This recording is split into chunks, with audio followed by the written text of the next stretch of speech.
Selamat pagi, selamat siang, selamat sore, selamat malam. Kami dari kelompok 2 untuk mata kuliah pengantar statistik dengan pengampu Bapak dosen yaitu Bapak Dr. Insinyur Sugianto MM. Kami mengambil tema dengan judul tema yaitu teori pengambilan keputusan. Adapun anggota dari kelompok 2 adalah sebagai berikut. Pertama ada saya sendiri yaitu Arfan Ramadan dari Fakultas Hukum. Selanjutnya ada teman saya. Ada saya Niki Astriani Hidayat dari Fakultas Hukum. Selanjutnya, Alia Olivia Tampu-Bolon dari Fakultas Hukum, dan selanjutnya Ada saya Najwa Lamuru dari Fakultas Psikologi. Saya Alfrisco Siombing dari Fakultas Hukum. saya Sri Utami dari Psikologi. Selanjutnya kita akan mulai saja untuk pemaparan pertama. Slide-nya boleh tolong, operator. Silakan. Proses memilih tindakan dari alternatif. Poin pertama, keputusan sehari-hari atau makan pagi dan kuliah. Poin kedua, keputusan bisnis, yaitu produk, strategi, dan pemasaran. Poin ketiga, pra-statistik Bayesian, yaitu tahun 1950-an oleh pendeta Thomas Bayes. Poin terakhir, elemen kunci, yaitu alternatif, resiko, dan ketidakpastian. Selanjutnya adanya elemen keputusan. Poin pertama, kepastian atau informasi lengkap. Poin kedua, resiko atau probabilitas yang diketahui. Poin ketiga, ketidakpastian atau probabilitas tidak diketahui. Poin terakhir, konflik atau banyak kepentingan, tiga komponen, tahun 2022 sama dengan alternatif set of nature science. Baik, selanjutnya materi akan dipaparkan oleh rekan, yaitu tentang selanjutnya hubungan elemen-elemen dalam keputusan menurut Lin 2002. Yang pertama, peristiwa. Ketidakpastian berkenaan dengan kondisi mendatang.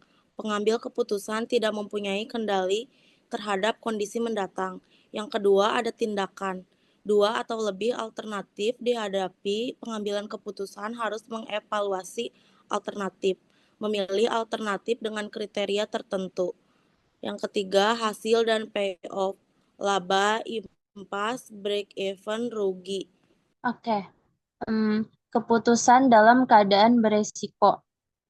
Pengambilan keputusan dalam keadaan beresiko berarti bahwa terdapat informasi namun tidak sempurna.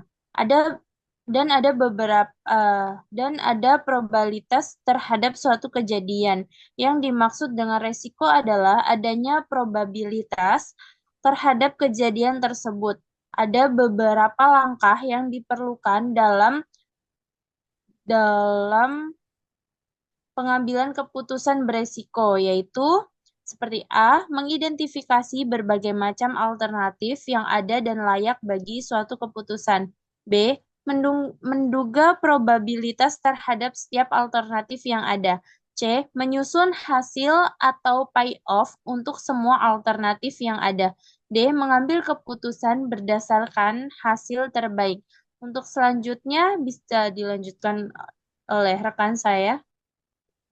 Baik, terima kasih. Selanjutnya saya akan memaparkan contoh pertama, yaitu contoh kasus dari Haji Ibrahim Ketijan pada tahun 2007. Pada tahun 2007, ia ingin berinvestasi sebesar 10 juta rupiah. Ada 3 saham perusahaan yang sedang dipelajarinya, yaitu saham LPBN atau Bank Lipo, saham Mega atau Bank Mega, dan saham BBCA atau Bank BCA. Nah, berikut matriks hasil atau payoff dari 3 saham tersebut. Bisa kita lihat di bawah ini ada tabel yang isinya adalah di kode perusahaan ada LPBN, Mega, dan BBCA. Untuk LPBN yaitu di angka Rp9.000. Kemudian jumlah sahamnya 1.111 dan untuk kondisi baik dividennya 400 dan total dividen 444.444. Dengan kondisi buruk dividen 250 dan total dividen 277.778.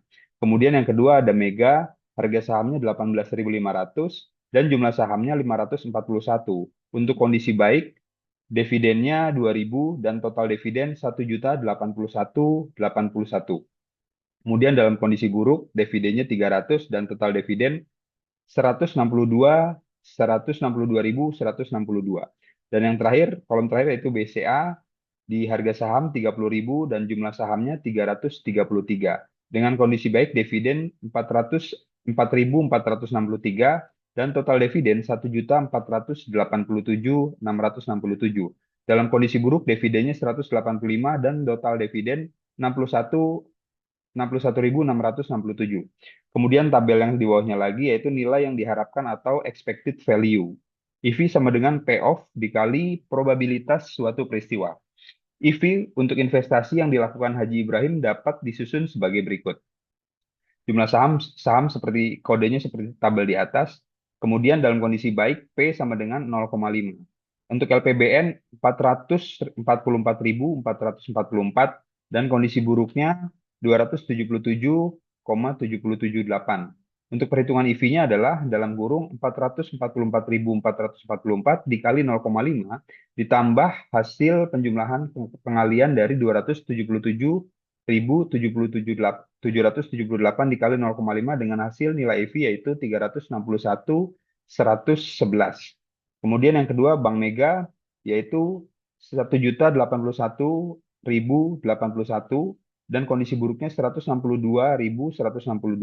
Untuk perhitungan EV-nya dalam kurung 1.081.081 dikali 0,5 dijumlah pengalian 162 kali 0,5 dan nilai EV-nya yaitu 621.622.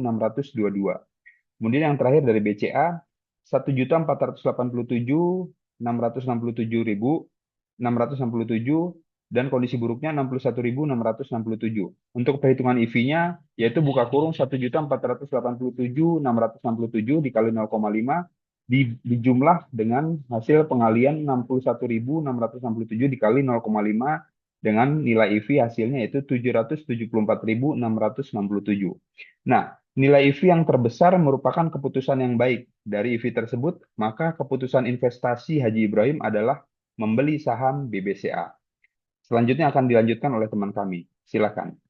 Expected Opportunity Loss atau disebut AOL mempunyai prinsip meminimumkan kerugian loss yang disebabkan pemilihan alternatif tertentu atau pemilih alternatif yang bukan terbaik.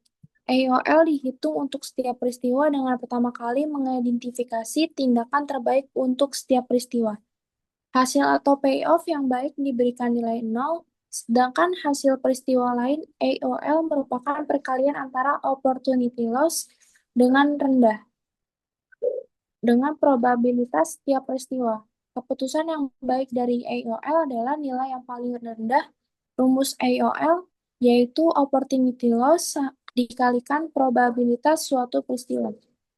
Dengan di sini ada contohnya yaitu saham LPBN OL baiknya P sama dengan 0,5 1.487.667 dikurangkan 444.444 sama dengan 1.043.223. OL buruknya P sama dengan 0,5 277.778 dikurangkan 277.778 sama dengan 0.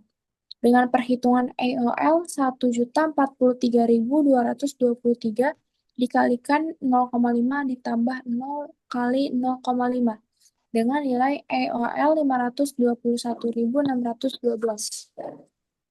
Dan di saham Mega, OL baiknya 1.487.667 dikurangkan 1.081.081 sama dengan 406.586. OL buruknya 277.778 dikurangkan 162.162 sama dengan 115.616.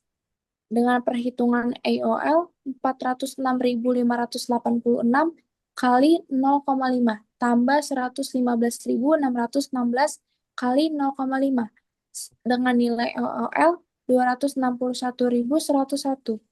Dan saham BBCA yaitu OL baiknya 1.487.667 kurang 1.487.667 sama dengan 0. OL buruknya 277.778 kurang 61.667 sama dengan 216.111. Perhitungan EOL-nya 0 kali 0,5 tambah 216.111 kali 0,5 dengan nilai EOL 108.056. Nilai EOL adalah perkalian antara probabilitas dengan nilai OL. Hasil EOL menunjukkan yang terendah adalah BBCA. Maka saham BBCA dapat direkomendasikan untuk dibeli oleh investor seperti Haji Ibrahim karena meminimalisasi kerugian. Dan selanjutnya ada expected value of perfect information atau disebut nilai informasi sempurna. Di sini ada contohnya juga 6.3 saham LPBN. Nilai baiknya P 0,5 dengan 444.444, buruknya 277.778. Dengan saham Bank Mega 1.081.081, buruknya 162.162. Saham BBCA baiknya 1.487.667, buruknya 61.667. Pada kondisi informasi yang tidak sempurna, pilihan investasi adalah BBCA dengan nilai yang diharapkan IF 1.487.667 dikalikan 0,5 ditambah 61.667 kali 0,5 sama dengan 774.667. Dan di sini ada informasi sempurnanya IAF if 1.487.667 kali 0,5 tambah 277.778 kali 0,5 sama dengan 882.723. Keuntungan apabila informasi sempurna adalah dengan nilai 882.723 dan apabila informasi tidak sempurna hanya 774.667. Selisih dari keuntungan dari informasi yang sempurna yang tidak sempurna adalah expected value of perfect information atau disebut EFPI. EFPI-nya sama dengan 882.723 dikurangkan 774.667 sama dengan 108.056. Nilai informasi sempurnanya yaitu 108.056. Sedangkan investor masih memperoleh tambahan keuangan 86.445 dengan dari 108.056 dikurangkan 21.611. Dibandingkan apabila investor tidak mendapatkan informasi yang sempurna dari analisis. Oke, selanjutnya disebut oleh rekan saya. Keputusan dalam ketidakpastian kriteria. Tablet probabilitas sama. Suatu keputusan akan diambil apabila hasil perkalian antara hasil dengan probabilitas adalah yang tertinggi. Saham sama dengan EV, BBCA sama dengan 2,015. Maksimin pesimis yang dikembangkan oleh Abraham Watt. Watt menyerahkan dalam kondisi penuh ketidakpastian, maka sebaiknya pengambilan keputusan bersifat pesimis terhadap masa depan dan memilih hasil yang bernilai maksimum dari kondisi yang pesimis. Lakukan yang terbaik dalam situasi terburuk. Saham sama dengan dividen, Mega sama dengan 300. Maksimas kriteria. Maksimas adalah kebalikan dari kriteria maksimin. Kriteria ini menyarankan pengambilan keputusan bersifat optimis dan memilih hasil maksimum dari alternatif terbaik. Hurwitz optimis pesimis merupakan kompromi dari pendekatan kriteria dan maksimin dan maksimaks. Nilai 0 untuk kondisi yang sangat pesimis dan nilai 1 untuk kondisi yang sangat optimis. Alpha sama dengan 0,63, perhitungan BBCA 4,463 kali 0,63 tambah 185 kali 0,37 sama dengan 2,880. Pilih BBCA EV tertinggi. Minimax regret. Kriteria ini dikembangkan oleh LJ Savage sebagai upaya menyempurnakan konsep opportunity loss (OL). Prinsip dari pendekatan ini adalah menghitung regret, penyesalan yang terjadi akibat tidak memilih alternatif maksimum pada setiap kondisi OL. Inti dari kriteria adalah memilih alternatif dengan regret minimum, lakukan maksimum pada setiap kondisi terburuk. Selanjutnya akan dijelaskan dengan rekan kami. Selanjutnya adalah analisa pohon keputusan. Di sini ada diagram tentang pohon pengambilan keputusan. Keputusannya adalah 2.880 membeli saham. Terdiri dari 3, LPBN, Mega, dan BBC. EV-nya adalah 836 untuk LPBN, 1.371 untuk Mega, 2.880 untuk BBC. Probabilitasnya terdiri dari probabilitas ekonomi boom 1.180 atau 0,63, probabilitas ekonomi krisis 250 atau 0,37 untuk LPBN.